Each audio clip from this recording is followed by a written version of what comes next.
istifaga çakırış, o misayla bu çakırıklar bilen tuyuksuzluk bir kişinin 100 barga geç, Ladak'ta besiveliş, Hindistan besiveliş.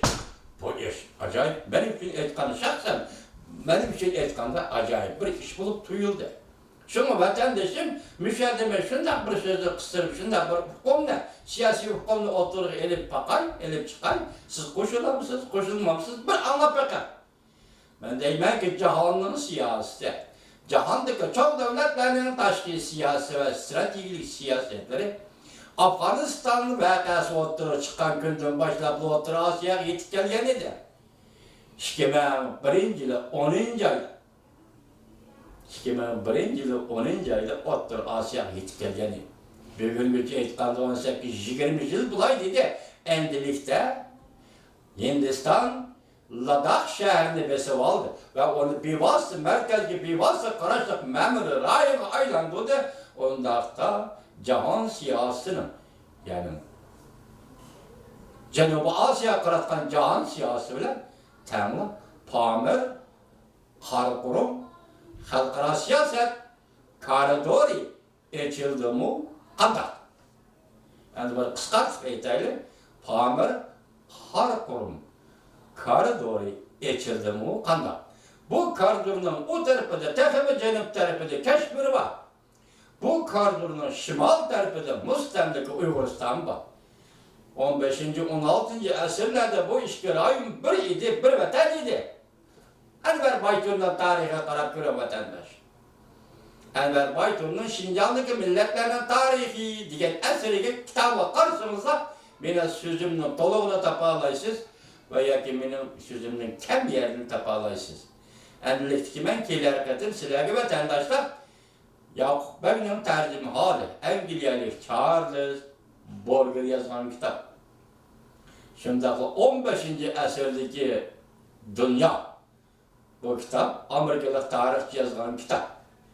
Ancak ben yana bir katım, tarihçimiz Enver Baytur'un Şincan'daki milletler tarihi yani körü bitip, ben Ladak diyemesi de, ancak Otur Asya'nın bu burcu ki, ya ki Cenubi Asya, 2. Asya kuruluğunun şimali burcu ki, bu yerde hazır Pamir, Karakorum koridori açıldı.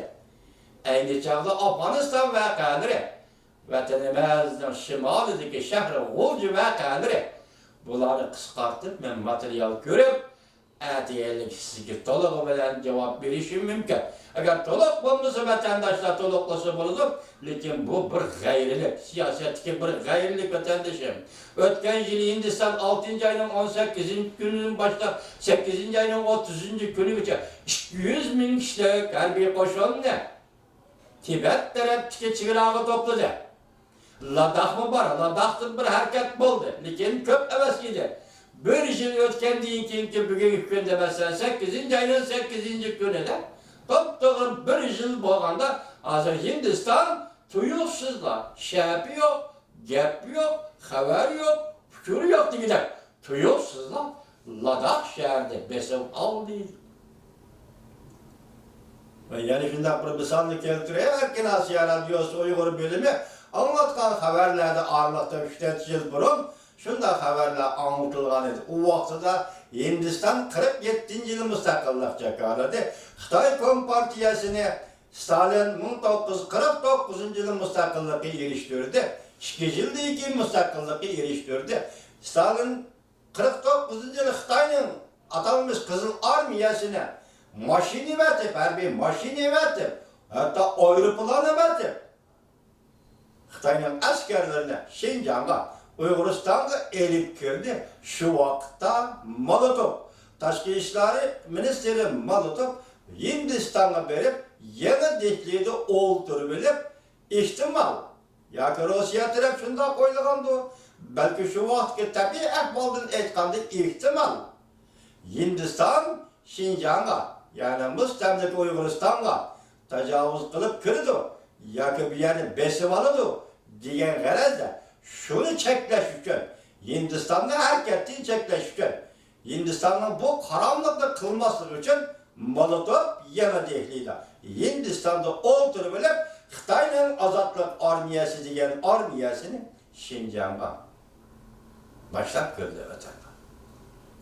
Bunun da sebebi nima? Hindiston bu rayın kirişi Hindistan'da alınğanda işimiz yok Rusya'nın.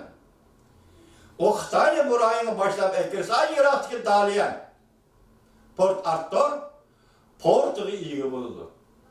Manchuriya asker çıkarış hukuku iyi buldu. Cumhur'un şark şimalı da, yani Cumhur'un şark şimalımız, şark şimal taraflarda menfaatki iyi buldu. Şoma Stalin, Xitayning armiyasini Şinjan'a elip girip, Mustamlik Uyg'uristonga elip girip, Hindistonning Şinjan'a kirishini cheklagan edi.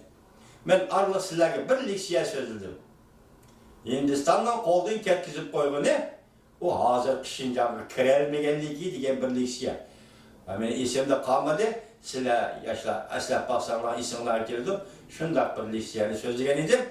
Bugun mana o'tgan yil 200 ming kishilik armiyani Tibet tarafdagi chegaraga to'plagan Hindiston bugun tuyuqsizda 38 ming kishilik askariy qism avatib Uyg'urning zemini mustamlikchilarni qayrib etayli, Hindistonda qayrib etayli, mustamlikchilarni Pokistonda qayrib etayli, bu zeminning taktini surishtirsak Xitoyni qayrib etayli, bu zemin Uyg'urning zemini.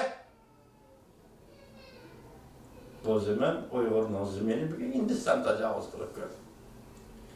Nima sabab bo'ldi Rais Xi Jinping? Nimishqa buni inkos qaytarmadingiz? Men bu shunga savol qo'yib qo'yay sizga.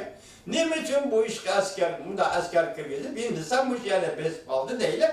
Nimishqa tashqi ishlar ministrligi hech bo'lmaganda ishga gap, yoki 3 og'iz gap qilishi kerak-da.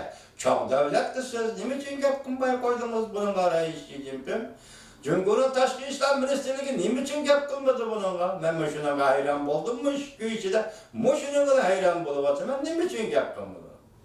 Mayli bu zaman Uyg'urga tabi hozir mustamlik Uyg'uristonga munosabat qildi. Cumhur'un mustamlik qilib turgan zamindan bir qism bo'lsin. Bir qism bo'lsin. Mayli hozir Cumhur Hindiston chegarasida bevosita talash tortish bo'layotgan bir zaman bir qism bo'lsin. Nima uchun Cumhur tashqi ishlar ministrligi bu to'g'rida bir og'iz gap qilmadi. Hayrat mana shu şey. İnsan hayran qalan ish mana shu şey. O tarafta Şangal vatandaş, bu tarafta Ladakh vakayı. Ortalığı çıktı. Cumhuriyet Partiyasının 5'i kattı, 5'i ağırdı. Hazır Cumhuriyet Partiyasının siyasetleri mücmelleşip gitti.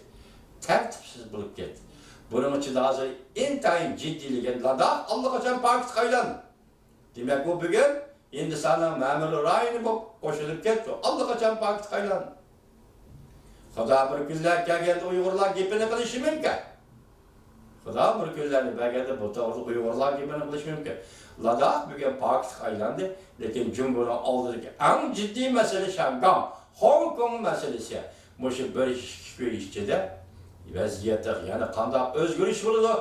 Bugun Shangang, Hong Kongning vaziyati jiddiy holatga kirganligining isboti shu bo'ldiki, aviatsiya yo'llari Shangang, Hong Kong aviatsiya yo'llari butunlay faoliyat bo'ldi. Aeroplan uçuşdan to'xtadi. Xayr xo'sh vatandoshlar.